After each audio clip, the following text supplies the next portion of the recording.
കൊളാർട്സ് അക്കാഡമിയിലേക്ക് എല്ലാവർക്കും സ്വാഗതം.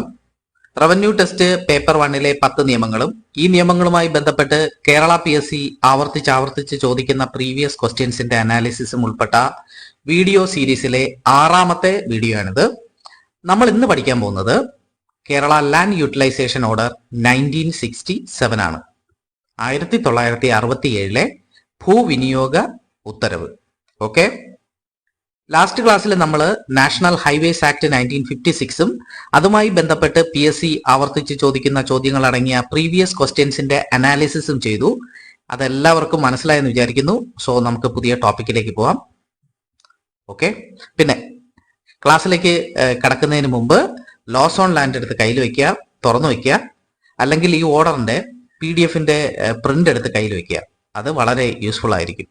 ഓക്കെ, മാത്രമല്ല ഈ ക്ലാസ് കേൾക്കുന്ന നമ്മുടെ സുഹൃത്തുക്കൾ ഇതുവരെ നമ്മുടെ ചാനൽ സബ്സ്ക്രൈബ് ചെയ്തിട്ടില്ലെങ്കിൽ ദയവായി സബ്സ്ക്രൈബ് ചെയ്യുക, സപ്പോർട്ട് ചെയ്യുക.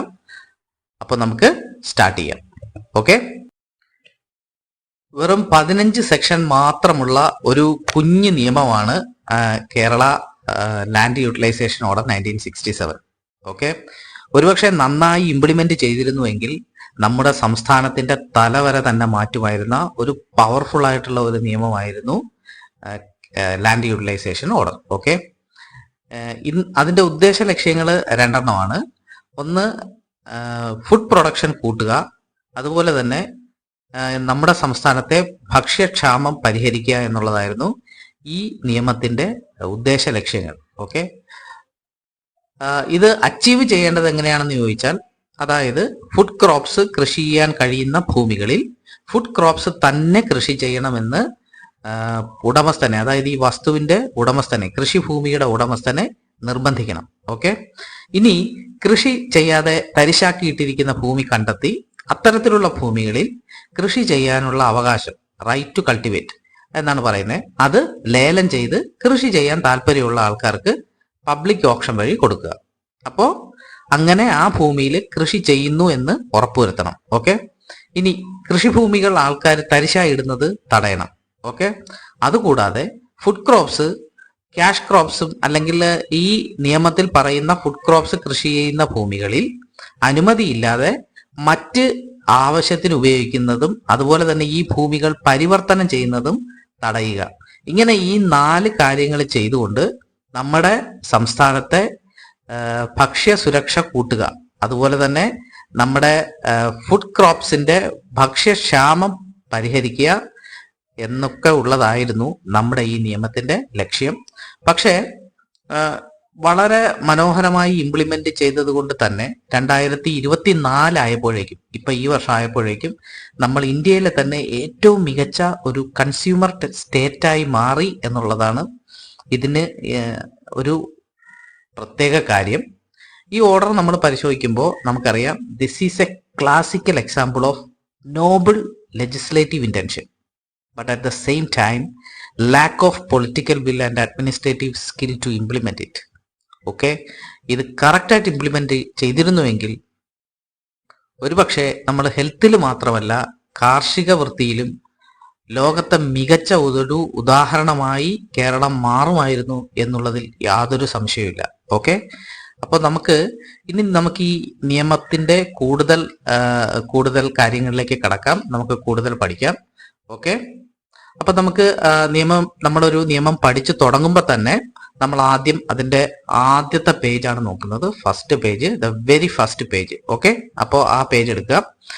അതായത് 1967 ഭൂവിനിയോഗ ഉത്തരവ് നിലവിൽ വന്നത്, ഓക്കെ, 1955 കേന്ദ്ര നിയമമായിട്ടുള്ള എസൻഷ്യൽ കൊമോഡിറ്റീസ് ആക്ടിന്റെ ചുവട് പിടിച്ചിട്ടാണ്. ഓക്കെ, ആ നിയമത്തിന്റെ ബേസിലാണ്, അതായത് എസൻഷ്യൽ കൊമോഡിറ്റീസ് ആക്ടിന്റെ ബേസിലാണ് കേരളത്തിൽ നമ്മൾ ഈ 1967 കേരള ലാൻഡ് യൂട്ടിലൈസേഷൻ ഓർഡർ പാസ്സാക്കിയിട്ടുള്ളത്. ഓക്കെ, കൃത്യമായിട്ട് പറഞ്ഞാൽ as per section 3 of the essential commodities act.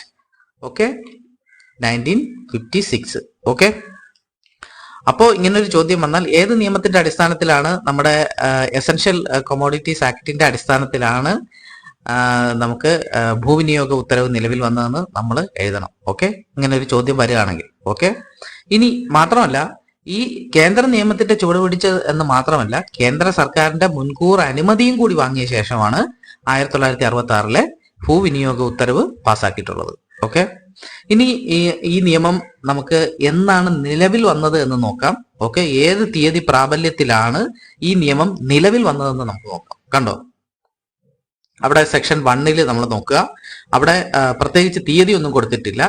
അവിടെ എഴുതിയിട്ടുള്ളത് it shall come into force at once എന്നാണ്. അതായത് ഗസറ്റിൽ പബ്ലിഷ് ചെയ്യുന്ന അതേ സമയം ഇത് നിലവിൽ പ്രാബല്യത്തിൽ വരും എന്നുള്ളതാണ് പറഞ്ഞിട്ടുള്ളത്. അപ്പോൾ തീയതി ഇങ്ങനെ കൊടുത്തിട്ടില്ലെങ്കിൽ നമുക്കറിയാം, ആ പേജിന്റെ ഏറ്റവും താഴെ നോക്കുക.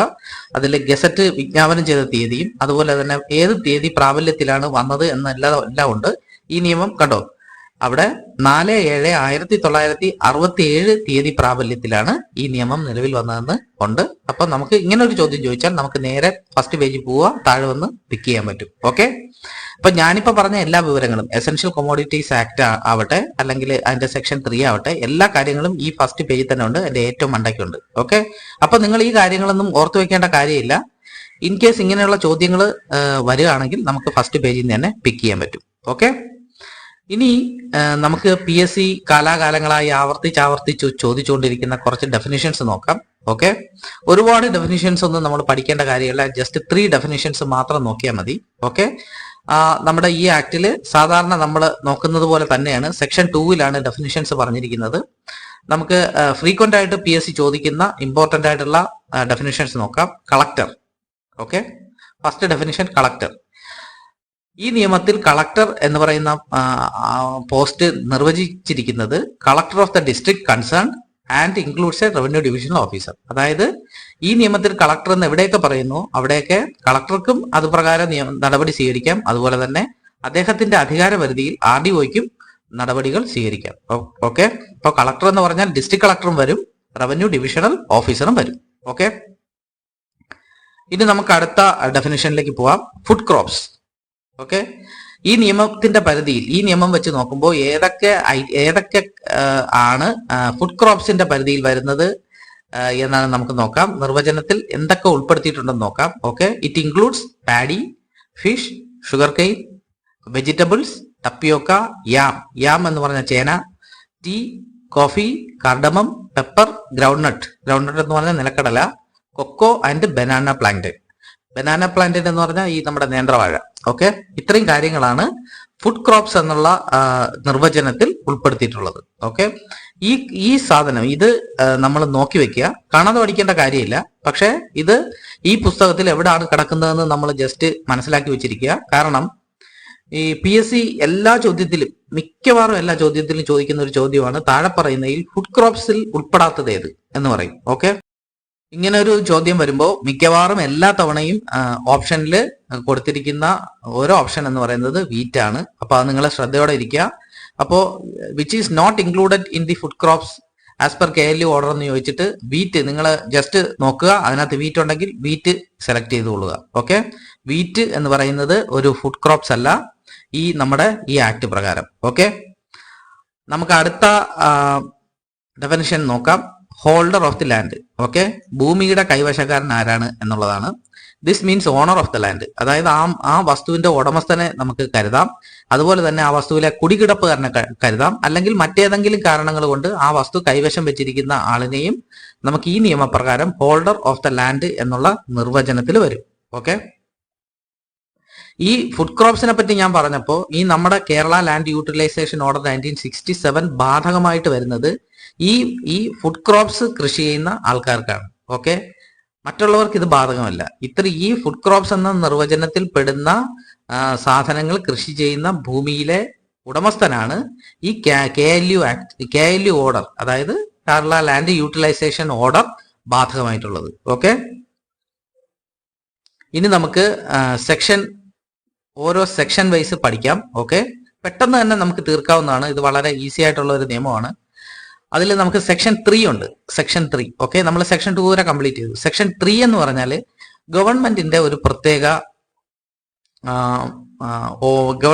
ഒരു പ്രത്യേക പവറാണ്. ഓക്കെ, സെക്ഷൻ 3 പറയുന്നത്. അതായത് ഈ ഒരു സ്ഥലത്ത് ഫുഡ് ക്രോപ്സിന്റെ പ്രൊഡക്ഷൻ കൂട്ടണം എന്ന് സർക്കാരിന് തോന്നിയാൽ ഗസറ്റ് നോട്ടിഫിക്കേഷൻ വഴി ഒരു പ്രത്യേക ഏരിയയിൽ, ഒരു സ്പെസിഫിക് ഏരിയയിൽ, ഒരു സ്പെസിഫിക് പീരീഡിൽ, ഒരു പ്രത്യേക നിശ്ചിത കാലയളവിൽ ഒരു സ്പെസിഫിക് ക്രോപ്പ്, ഒരു പ്രത്യേക ഫുഡ് ക്രോപ്പ് പ്രൊഡക്ഷൻ വേണം, കൃഷി ചെയ്യണം എന്നുള്ള ഒരു ഓർഡർ ഇറക്കാനുള്ള അധികാരം ഗവൺമെന്റിനുണ്ട്. അത് ഗസറ്റ് നോട്ടിഫിക്കേഷൻ വഴിയാണ് ഈ ഉത്തരവ് ഇറക്കുന്നത്. അപ്പൊ ഗസറ്റ് നോട്ടിഫിക്കേഷൻ വന്നു കഴിഞ്ഞാൽ ഈ വിവരം ഏത് ഏരിയയിലാണോ ഇത് ബാധകമായിട്ടുള്ളത് ആ ഏരിയയിൽ ഒരു പെരുമ്പറ കൊട്ടും. അതായത് ബീറ്റ് ഓഫ് ടം ടം എന്നാണ് പറയുന്നത്. ബീറ്റ് ഓഫ് ടം ടം, ഒരു പെരുമ്പറ കൊട്ടി 1967 അതായത് നമ്മൾ ആ കാലഘട്ടം ഓർക്കണം. അപ്പൊ അവിടെ പെരുമ്പറ കൊട്ടി ഇത് നാട്ടുകാരെ അറിയിക്കും, നിങ്ങൾ ഈ പ്രത്യേക ഏരിയയിൽ ഈ ഫുഡ് ക്രോപ്പ് ഈ നിശ്ചിത കാലയളവിൽ കൃഷി ചെയ്യണമെന്ന് നാട്ടുകാരെ അറിയിക്കും.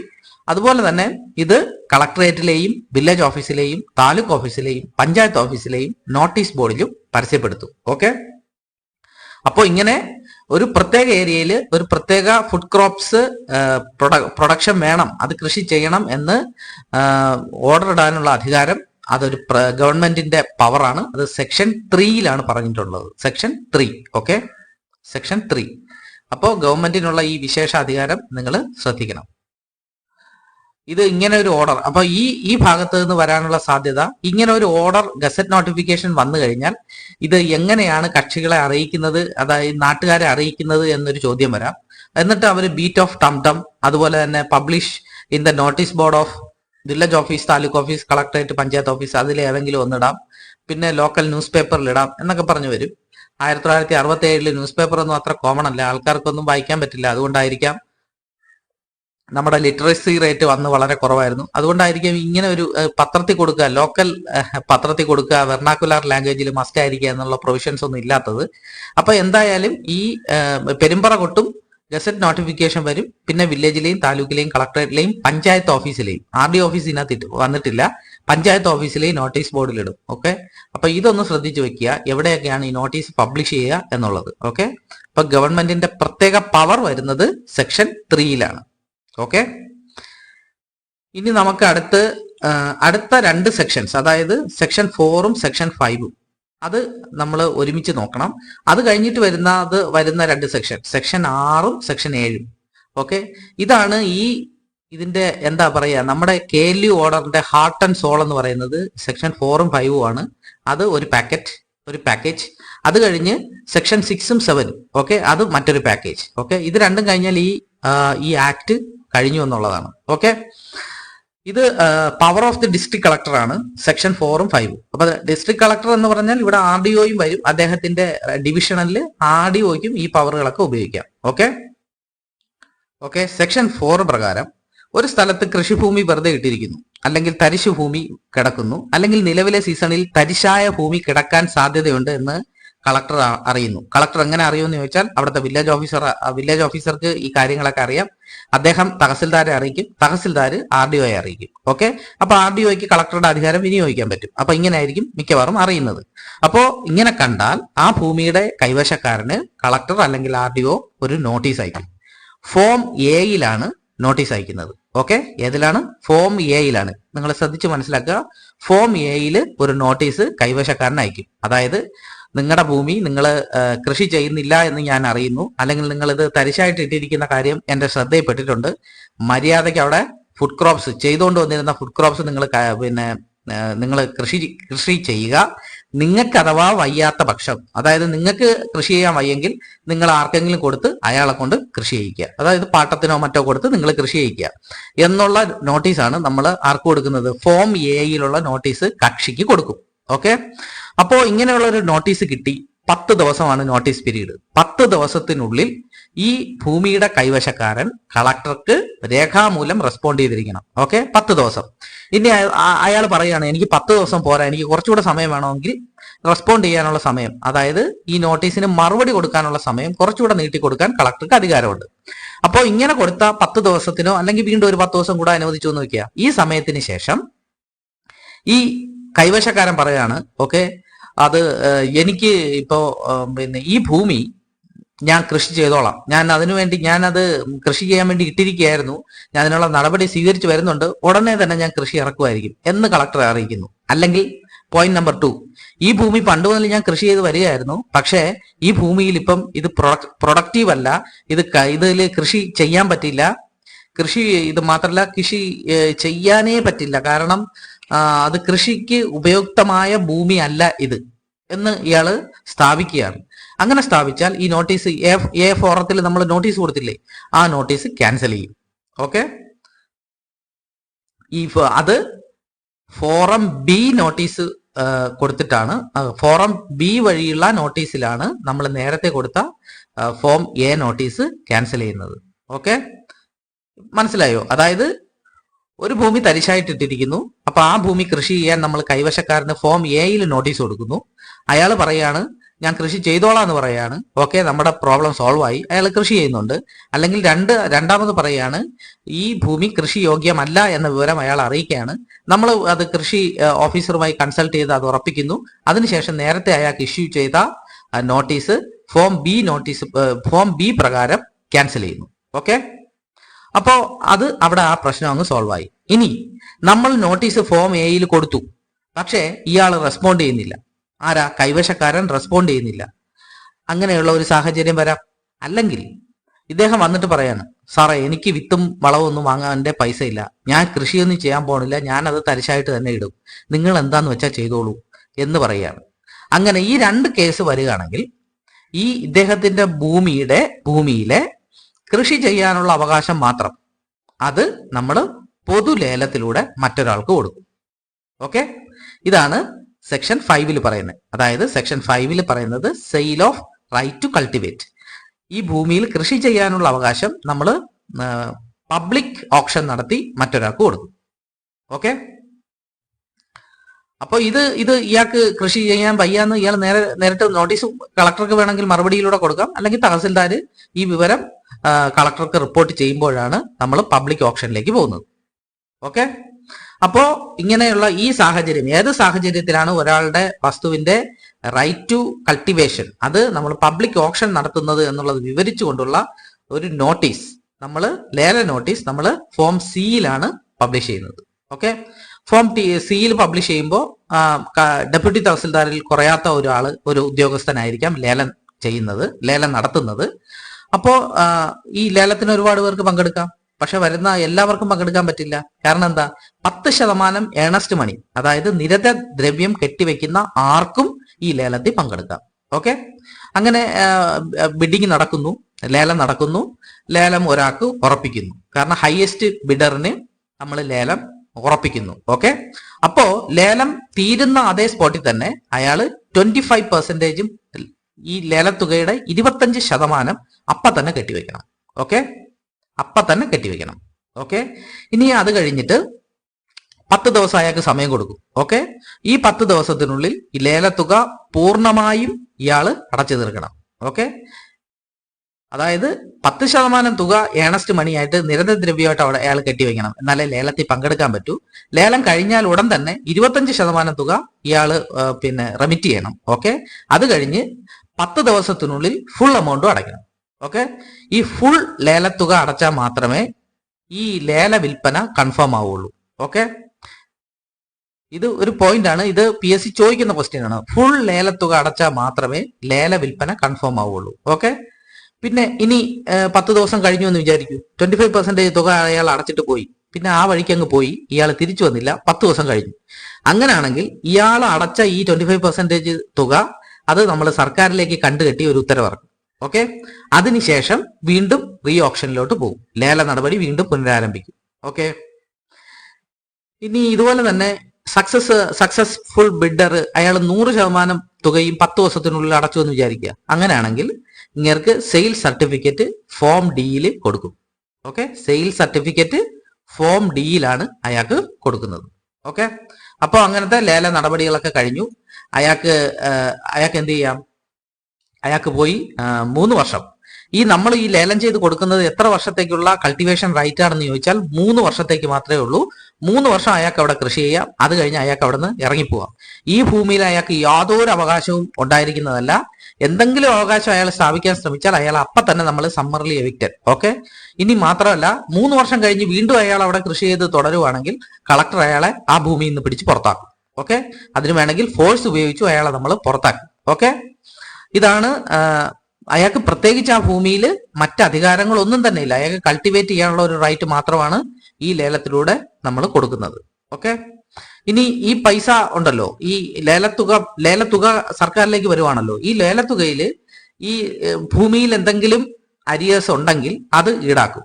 അതായത് കരമടയ്ക്കാനോ അല്ലെങ്കിൽ മറ്റെന്തെങ്കിലും കുടിശ്ശിക ഉണ്ടെങ്കിൽ അതെല്ലാം ഈടാക്കിയിട്ട് ബാക്കി തുക ഒരു കോമ്പൻസേഷൻ ആയിട്ട് ആർക്ക് കൊടുക്കും? നമ്മൾ ഈ ശരിക്കുള്ള വസ്തുവിന്റെ ഉടമസ്ഥന് ഹാൻഡ് ഓവർ ചെയ്യും. ഇതാണ് സെക്ഷൻ 4-ലും സെക്ഷൻ 5-ലും പ്രതിപാദിക്കുന്നത്. ഓക്കെ. അതായത് ഒരു ലാൻഡ് കൃഷി ചെയ്യാതെ തരിശായിട്ട് ഇടുകയാണെങ്കിൽ നമ്മൾ ചെയ്യുന്ന നടപടിക്രമമാണ് സെക്ഷൻ 4-ലും സെക്ഷൻ 5-ലും. അപ്പോൾ സെക്ഷൻ 4-ല് അയാൾക്ക് കൊടുക്കുന്ന നോട്ടീസും സെക്ഷൻ 5-ല് ലേലം. അതായത് റൈറ്റ് ടു കൾട്ടിവേറ്റ് എന്ന് പറയുന്ന അവകാശം നമ്മൾ പൊതു ലേലത്തിലൂടെ ബിഡറിന് കൊടുക്കും. അതായത് സക്സസ്ഫുൾ ബിഡറിന് റൈറ്റ് ടു കൾട്ടിവേറ്റ് ചെയ്യാനുള്ള അവകാശം കൈമാറും. ഓക്കെ. ഇത്രയും മനസ്സിലായല്ലോ. ഓക്കെ. ഇനി അടുത്ത് ഞാൻ നേരത്തെ പറഞ്ഞതുപോലെ സെക്ഷൻ 6 ഉണ്ട്, സെക്ഷൻ 7 ഉണ്ട്. ഓക്കെ. അതെന്ന് പറഞ്ഞാൽ ഈ നമ്മുടെ ഈ നിയമം നിലവിൽ പ്രാബല്യത്തിൽ വന്നതിന് ശേഷം 3 വർഷം മുമ്പോ 3 വർഷം പിറകിലോ ഓക്കെ ഫുഡ് ക്രോപ്സ് കൃഷി ചെയ്തിരുന്ന ഒരു ഭൂമി അത് മറ്റാവശ്യങ്ങൾക്ക് കൺവേർഷൻ നടത്തുവാണെങ്കിൽ പരിവർത്തനം ചെയ്യുകയോ അല്ലെങ്കിൽ പരിവർത്തനം ചെയ്യാനുള്ള അറ്റംപ്റ്റ് നടത്തുകയോ ചെയ്യുന്നതായിട്ട് കളക്ടർക്ക് അറിവ് കിട്ടിയാൽ നമ്മൾ എന്ത് ചെയ്യും എന്നുള്ളതിനെ കുറിച്ചിട്ടാണ് നമ്മുടെ സെക്ഷൻ 6-ലും സെക്ഷൻ 7-ലും പറയുന്നത്. ഓക്കെ. അപ്പോൾ ഇങ്ങനെ ഒരു അറിയിപ്പ് കിട്ടിയാൽ നമ്മൾ ആദ്യം പഴയതുപോലെ തന്നെ അന്ന് അവിടെ നമ്മുടെ പഴയ കേസിൽ ഫോം എ നോട്ടീസ് കൊടുത്തു. ഇവിടെ നമ്മളിപ്പം ഡി വരെ വന്ന് നിൽക്കുകയാണ്. ഫോം ഡി എന്ന് പറഞ്ഞാൽ എന്താണ്? അത് സെയിൽ സർട്ടിഫിക്കറ്റ് ആണ്. ഓക്കെ. അപ്പോൾ ഇനിയുള്ളത് ഫോം ഇ ആണ്. അപ്പോൾ അതായത് നമ്മൾ അയാളെ direct to cultivate food crops. നിങ്ങൾ ഇങ്ങനെ ഒഴിച്ചിട്ടിരിക്കുന്ന ഭൂമിയിൽ നിങ്ങളത് പരിവർത്തനം ചെയ്യാനൊന്നും പാടില്ല, നിങ്ങളത് കൃഷി ചെയ്യുക, ഫുഡ് ക്രോപ്സ് കൃഷി ചെയ്യുക എന്ന് പറഞ്ഞിട്ട് നമ്മൾ ഫോം ഇയിൽ അദ്ദേഹത്തിന് നോട്ടീസ് കൊടുക്കും. ഓക്കെ. അപ്പോ ഇത് ഓക്കെ എന്ന് അദ്ദേഹം ഇത് പറയുന്ന നോട്ടീസിന് ഓക്കെ പറയുകയാണെങ്കിൽ അവിടെ തീർന്നു. ഇനി ഫോം അയാൾ റെസ്പോണ്ട് ചെയ്യുന്നില്ല അല്ലെങ്കിൽ അത് നമ്മുടെ പ്രപ്പോസൽ അയാൾ റിജക്ട് ചെയ്യുന്നുണ്ടെങ്കിൽ അതായത് ഇദ്ദേഹത്തിന്റെ റൈറ്റ് ടു കൾട്ടിവേറ്റ് അതായത് കൃഷി ചെയ്യാനുള്ള അവകാശം ലേലം ചെയ്യുന്നതായിട്ട് കാണിച്ച് ഫോം എഫില് നമ്മൾ നോട്ടീസ് പുറപ്പെടുവിക്കും. ഓക്കെ. ഈ നോട്ടീസ് കൊടുത്ത് 10 ദിവസം ഉണ്ട് കേട്ടോ. ഇദ്ദേഹത്തിന് ഈ ഫോം ഈ നോട്ടീസ് കൊടുത്തിട്ട് പഴയതുപോലെ തന്നെ 10 ദിവസത്തിനുള്ളിൽ ഇയാള് കളക്ടർക്ക് മറുപടി കൊടുക്കണം. അല്ലെങ്കിൽ വീണ്ടും സമയം കൂട്ടി ചോദിക്കണം.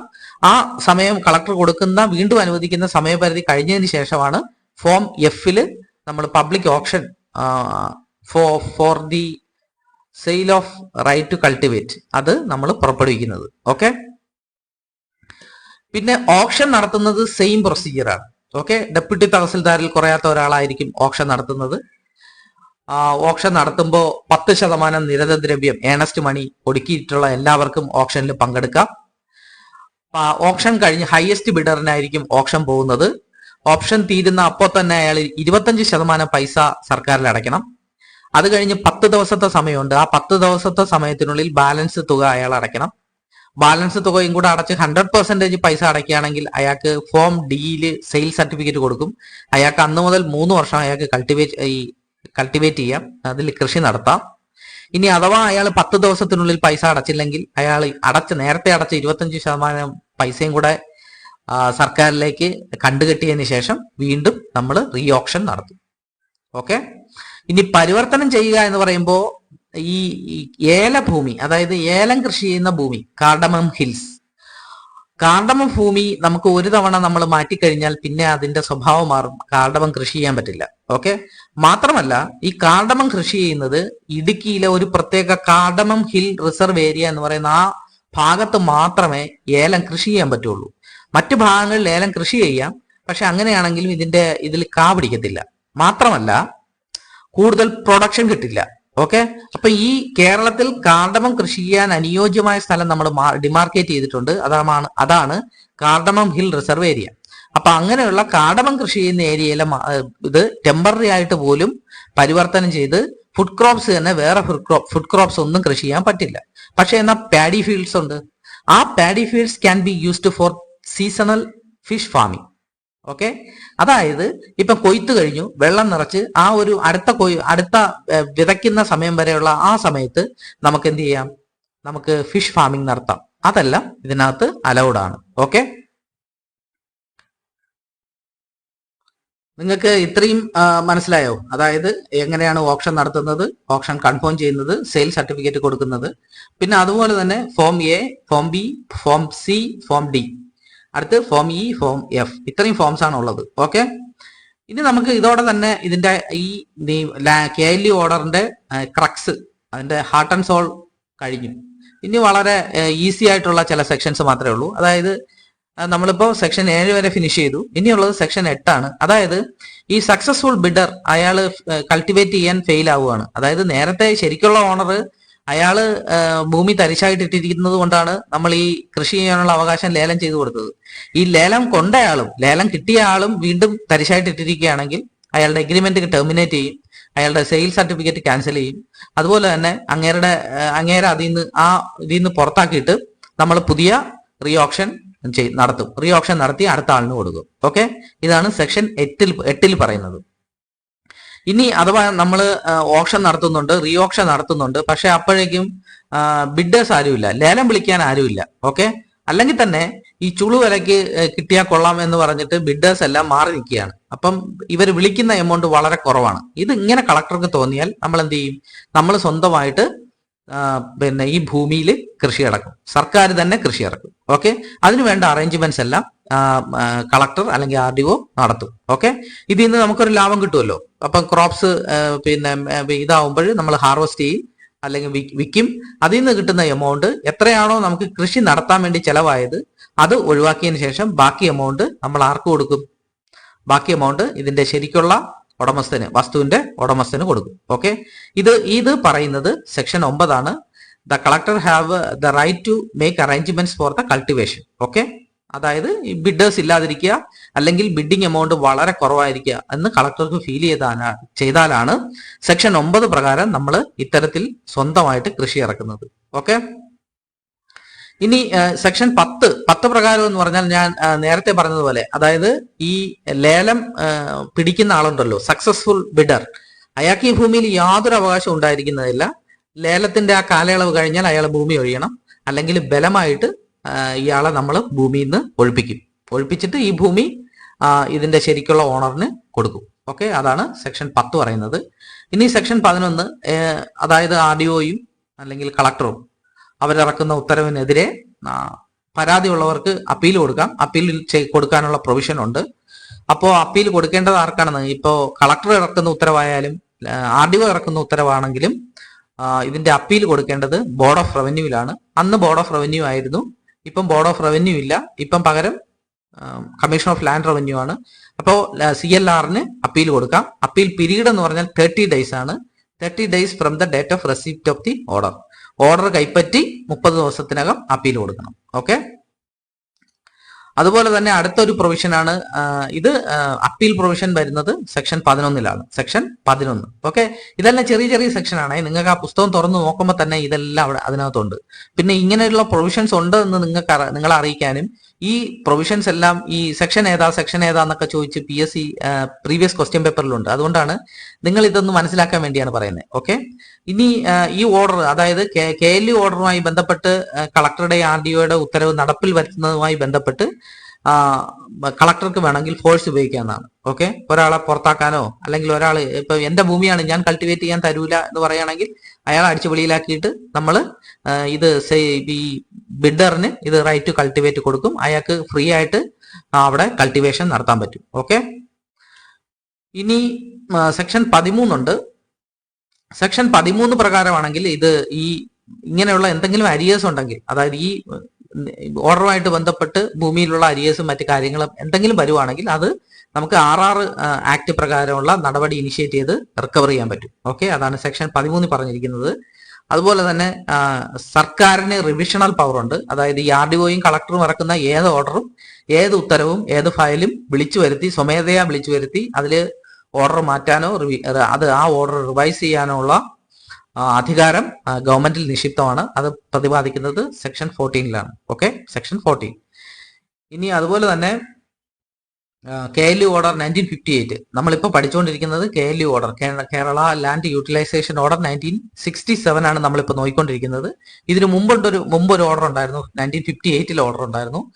That order was repealed by section 50. Okay, അതാണ് സെക്ഷൻ 15 പറയുന്നത്. അതായത് നേരത്തെ ക്യാൻസൽ ചെയ്ത ഓർഡർ ഏതാണെന്ന് പറഞ്ഞിട്ട് PSC ചോദ്യം ചോദിച്ചിട്ടുണ്ടായിരുന്നു. അപ്പം അതുകൊണ്ടാണ് ഇത് പറഞ്ഞത്. അപ്പോൾ ഇതിൽ ഈ പറഞ്ഞ 15 സെക്ഷനുകൾ നമ്മൾ കഴിഞ്ഞു. ഓക്കെ, 15 സെക്ഷനും നമ്മൾ കംപ്ലീറ്റ് ചെയ്തിട്ടുണ്ട്. അപ്പൊ ഈ ഓർഡർ കഴിഞ്ഞിട്ടുണ്ട്. ഇതില് നമുക്കൊന്ന് റിവൈസ് ചെയ്ത് നോക്കാം. ഇതില് ആദ്യം നമ്മൾ ഇതിന്റെ ഡെഫിനിഷൻസ് നോക്കി. ഓക്കെ, ഡെഫിനിഷൻസ് ആകെ 3 മാത്രമേ ഉള്ളൂ. കളക്ടർ എന്ന് പറഞ്ഞാൽ ആരാണെന്നുള്ളതാണ്. പിന്നെ വളരെ ഇമ്പോർട്ടന്റ് ആയിട്ടുള്ള മറ്റൊരു ഡെഫിനിഷൻസ്, ഫുഡ് ക്രോപ്സ് എന്താണ്, അത് ഫുഡ് ക്രോപ്സ് അതിനെപ്പറ്റി അത് നമ്മൾ ശ്രദ്ധിച്ചു നോക്കുക. അതിൽ നിന്ന് സ്ഥിരമായിട്ട് ക്വസ്റ്റ്യൻ വരുന്നതാണ്. അത് നോക്കി.